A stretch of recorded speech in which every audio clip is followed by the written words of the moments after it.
Okay, this is going to be video number 1. I'm actually ending up with more videos than I was expecting, just because I want to break everything down into shorter chunks. I think the last chunk was a bit long, and actually I could probably have made it a bit shorter.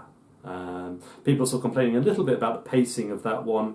I mean, it's very hard to, it's very hard to work out how to do pacing on videos like this, and what's too fast, what's too slow, and where. So, but I'll try and break things down as much as I can. Apologies if this is a little bit boring. So, first thing we can do with this chord relationship, that's the thing about this video, is we have this lovely G7, D minor 7 flat 5, D minor 6 relationship, but then also we have the F major with a raised 11th, which is nice, and we have D flat 7 altered, and these are all relationships to do with that D minor 6th. Now, the thing is that we can use these relationships to really maximize the harmonic value we get out of our language. So, for example, if I take a lick which is in a minor key, like this one, typical sort of bebop lick, it's based on a minor triad, comes down a scale, and there's a little sort of chromatic walk down with a little funky little ghost note in the middle there to kind of keep it a little bit more rhythmically interesting. But I mean, harmonically that's just D minor, and it kind of belongs to both the Dorian and melodic minor at the same time. A little bit more on that in the next video. So we can use this in all different harmonic contexts, and I should use my trusty freeze pedal to show. So G7. Okay. Okay. Next one will be, let's see, D minor 6, which we already know works. F major, sharp 11th. Interesting. Yeah, again we go down to the sharp 11th, right? 6th. It's sharp 11th over an F major 7th. And then on this, I mean, you don't really have to know that, by the way. You don't have to know all that theory. It's just you know that you can play the line over an F major, right? Okay. Next one is this one, D flat altered. Okay, and that's nice because that goes down to another important note. Okay. What about another one? Let's do a dominant one. This is based on a dominant bebop scale with a few interesting elements. It goes. So it starts on the B, and it's like a displaced sort of version of this, which is like descending chromatically down to the F and then going up an F major 7th, or stepping up the scale in thirds, as I like to call it. But in this case, we've just put that first bit up an octave, and then we go down the scale.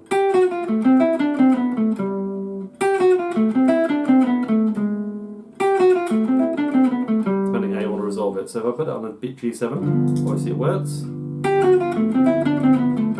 Okay, going through. Next. Next. It's nice. Next.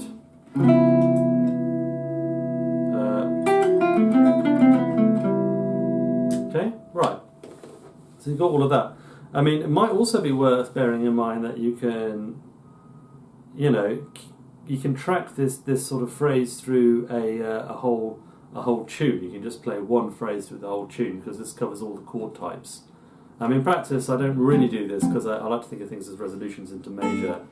So one important one that you might want to do is you might want to obviously you want to be able to do this in all 12 keys, but then also you might want to think about the tritone substitute. So that thing there, I'm going to be tritone substituted. Let's try that.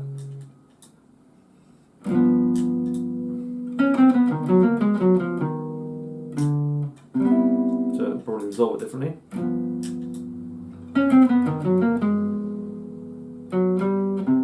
So the resolution is important, as you can hear. I mean, the original, that could also belong to the G7, but when we sort of tritone sub it, goes down to flat 5 with that particular chord. Okay, so that's something else to think about. Okay, what else do I have to say? Just that this basic concept should just provide you with hours of practice, because you can take anything that you know and you can find different contexts for it. I mean, that's a classic bebop line, but it could be anything. You know, it could be just a little melody, or it could be any line, a voicing, say. I mean, this is a whole area. So, for example, here's a voicing that I got from the Lage Lund video, which is like a major seventh with a second instead of a third. Maj 7 sus 2, maybe. So I can put that into lots of different contexts. I mean, that's in F, so that kind of fits in what we're doing. I can put a G underneath it. That gives us sort of sus sound. You know, I've got all these different versions of it as well.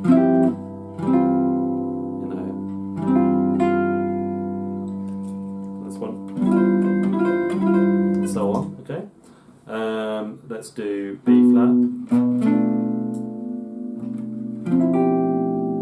Interesting, but it works, you know, it agrees with that chord. D minor 6th, or let's just do D minor actually. Let's do a D bass note. That sounds like a minor chord now all of a sudden. Down here might be a better voicing for it, so you can see. So it might have a minor 9th. But then the 11th in it as well, actually. So that's kind of cool. What about the, obviously works as an F major voicing. What about the altered?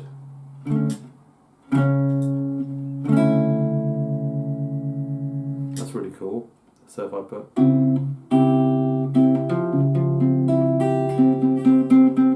It's got a major 7th in it, but it will still work. Like a strange sort of altered major 7th chord, but you know, it kind of works in that context, right? So you can do that with voicings as well, which is kind of cool. Let me just try it on the, because this will work over the D minor as well, because it's got no third in it. So if I go G,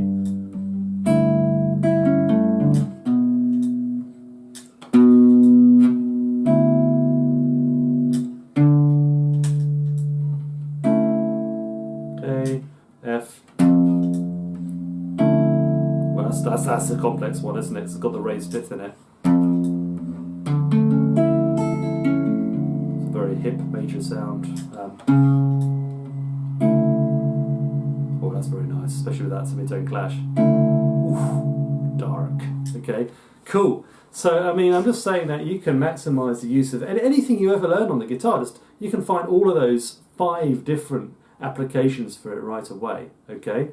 And those 5 different applications will, you know, might maybe take you a long time to practice in all the different keys. And then there's going to be another video I'm going to do about the rhythmic possibilities to vary a single line. So anyway, I hope you find that bit of information useful. This is something which I should practice more, but as always with these videos, I make them and then go, oh yeah, that's a really good thing to practice. I should probably go away and practice that.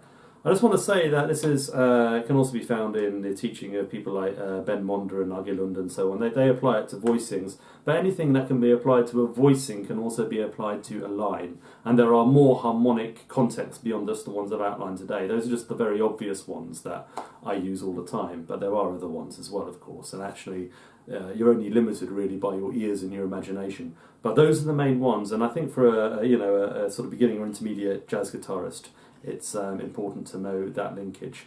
This video might actually be more useful for people who already have lots of stuff that they've transcribed or lines that they like to play. But I hope you find that useful. I think this is a really big deal, as they say. Anyway, thanks for watching. Bye.